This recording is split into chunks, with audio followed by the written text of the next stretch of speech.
Hoy vamos a hablar del COVID-19 del SARS-CoV-2. Bueno, como introducción tenemos que saber que el COVID-19 es causado por el virus del síndrome respiratorio agudo severo tipo 2, que es el SARS-CoV-2. Su tasa de letalidad es del 1 al 3%, afectando más que nada a los adultos mayores y a aquellas personas que presentan una enfermedad crónica junto con el COVID.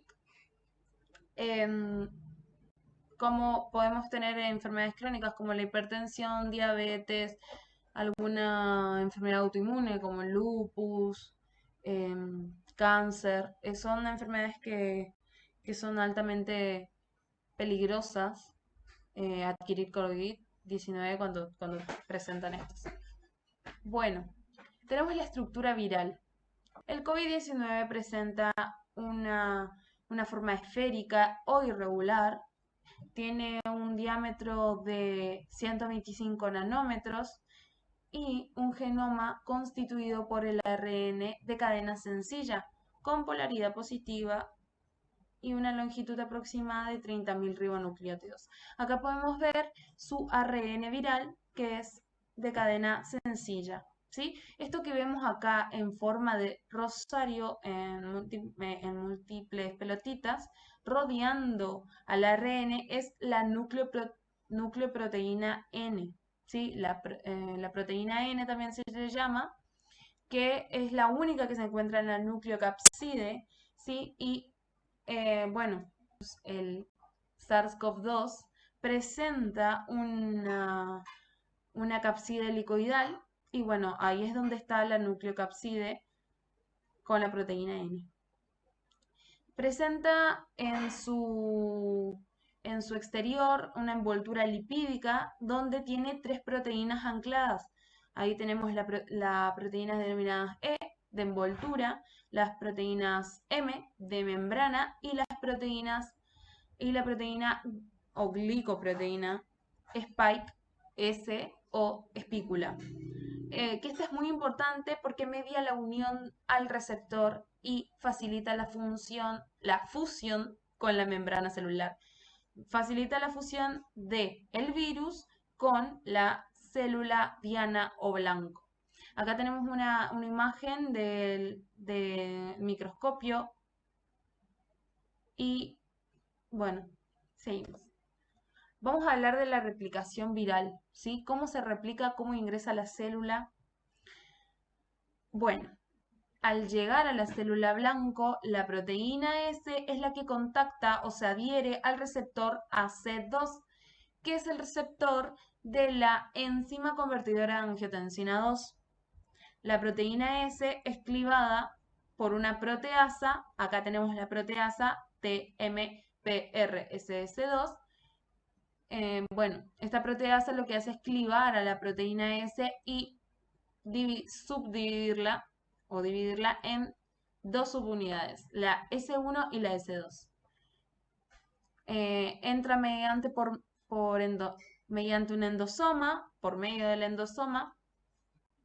Luego el virus es desenvuelto y el ARN viral es liberado al citoplasma, donde inicia la traducción de los genes ORF1A o ORF1B.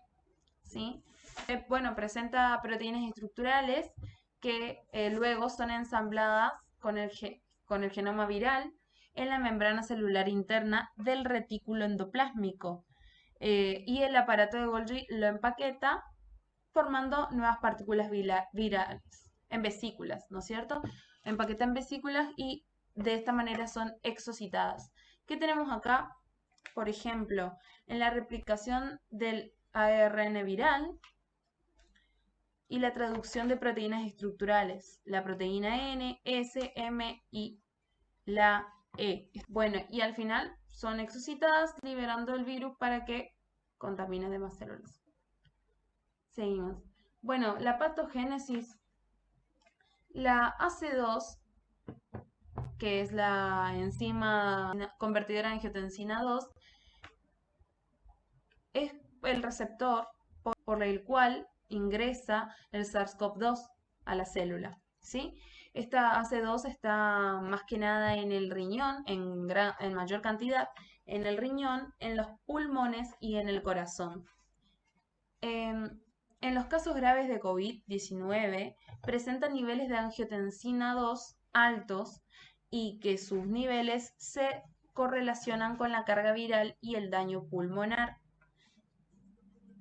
Se ha observado que el SARS-CoV-2 induce la producción de daño cardíaco agudo e insuficiencia renal. Eso tiene que ver a la función de la angiotensina en el cuerpo, tiene que ver con la presión arterial y otras cosas que no van a entrar en el video. Bueno, las manifestaciones clínicas. Los síntomas más comunes que todos podemos conocer son la fiebre, que puede ser alta y prolongada, puede ser, no siempre se presenta, a veces solamente son periodos cortos y intermitentes.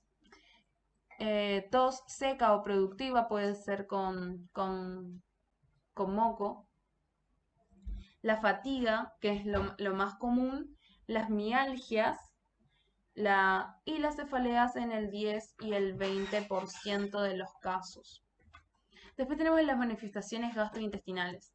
Estas manifestaciones gastrointestinales no siempre se presentan, justo en el 10 y el 20% de los casos se presentaron, y son las náuseas, vómitos, malestar abdominal y diarrea.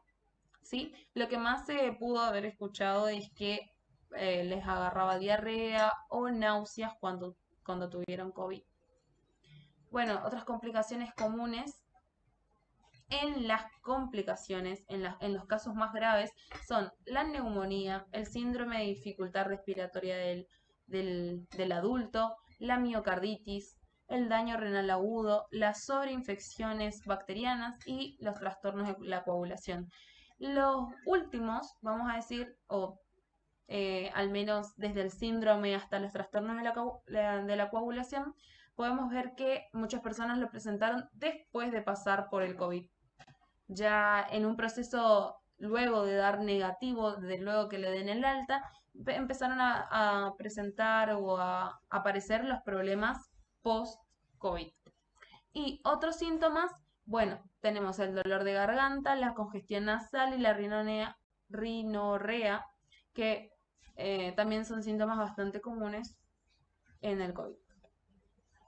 Bueno, el diagnóstico. Tenemos la prueba serológica ELISA, que la prueba ELISA está basada en las nucleoproteínas N y en la proteína S de unión al receptor.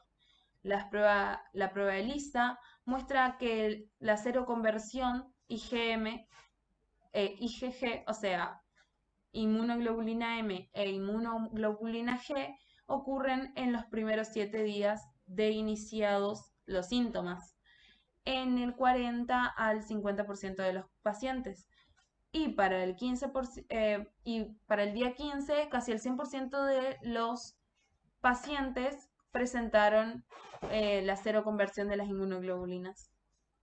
Después tenemos el PCR, que es lo que más habrán escuchado, muchos se lo habrán hecho, que se utiliza la búsqueda del ARN viral en las muestras de secreciones respiratorias, saliva y de hisopado nasalofaríngeo, mediante la prueba de reacción en cadena de la polimerasa con transcriptasa reversa. Entonces, esto también es lo que nos dice la carga viral según el día que estés también, o la carga viral en el paso de la enfermedad. Bueno, se recomienda dar el alta solo si da negativo en 2 muestras tomadas en diferentes días, debido a que, como tiene que ver con la carga viral, muchos pacientes daban falsos negativos, los daban de alta y volvían a recaer a los días. La prueba molecular demuestra ser ideal en la fase temprana, y en tanto que la serológica demuestra mayor utilidad en la fase más avanzada. Bueno, llegamos al tratamiento. No hay tratamiento específico, como todos sabemos, no hay cura para el COVID específica.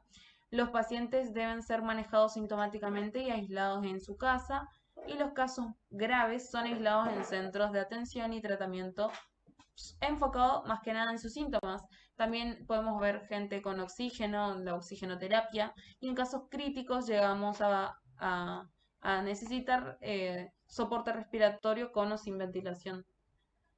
Bueno, y algunos medicamentos antivirales que se utilizan son ribavirina, la combinación de lopinavir y ritonavir, remdesivir, corticosteroides, inmunoglobulina intravenosa, plasma en pacientes convalecientes e interferón. El plasma en pacientes convalecientes todos habremos escuchado que fue muy común y era lo que más se hablaba cuando una persona ya estaba internada en estado grave que decía que mejoraba.